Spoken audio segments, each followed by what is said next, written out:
Poisoning inmates' food is one of the most common forms of mental warfare in prison. If we can't get to you and you're a chomo and you've hurt women and children, serial killer, you're very high profile for all the disgusting shit you did, the ultimate way is the art of war, is mental warfare.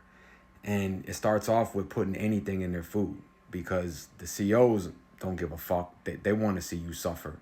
So what happens is in the beginning, if they can't get to you, they can't make an accident happen, a door open up accidentally. What happens is they'll put piss, shit, jizz, blood, fucking salmonella, chicken juice in your fucking food and let you know you just ate that. And then you're fucking paranoid every time a steak tray comes in your thing. And the COs are like, yeah, he's refusing to eat. So they let him know, listen, if you don't eat, you're going to be psyched. All along, the COs know exactly what time it is.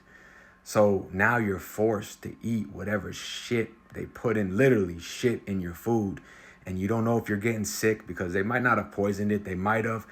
And it starts off like that. If you're too high profile to actually do a hands-on we wait until the time is necessary and there's no more media coverage and we're able to get a hold of victims and COs and do it the right way and get that door open and there's a purpose behind it. But when it's too hot for that, it starts off with the mental torture, with the food being poisoned constantly.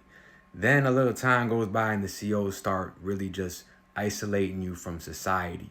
You're no longer getting mail. You can't use the phone. Yard isn't getting called. So you're sitting there in a cell and all you can think of is, I'm going to get poisoned by a steak tray. And if I don't eat it, they're going to put me in a psych unit that's going to allow inmates to be closer to me, orderlies to be closer to me. They're going to give me medicines and shots and do all types of tests. And you start getting paranoid because you don't know what they're putting in this and that, the water, the drink. So you're freaking the fuck out because the only real water you can drink is out of your cell sink, right? You know, they might give you a cup of some like Jim Jones juice, as they call it in prison, but they'll dump that and drink water out of fear of poisoning. But in those psych units, you got to drink it right there in front of them. So that's their biggest fear, is to leave that cell. Then time goes by and they're fucking just constantly being poisoned and fucked with.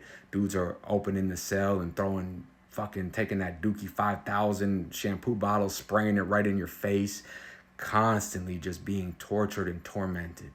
Then as the time goes by, like I say, opportunity presents itself and an accident happens and that door is open. Just like that Dr. Nassar that was in federal protective custody for what he did to all those girls on the Olympic team.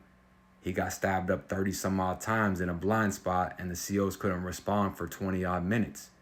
Now, once that happens and you've been poisoned for years on end and now you're hit up by accident, a mistake by the COs, their walkie-talkie didn't work, a door opened by accident, whatever happened, now your life is like, every tray I eat, I'm getting poisoned. Every day I live, the door can open and a motherfucker can run down on me. So it's the ultimate form of mental torture. So that's usually how it's played. It's a fucked up world in there. Real nasty. Stay out. Stay free. Us.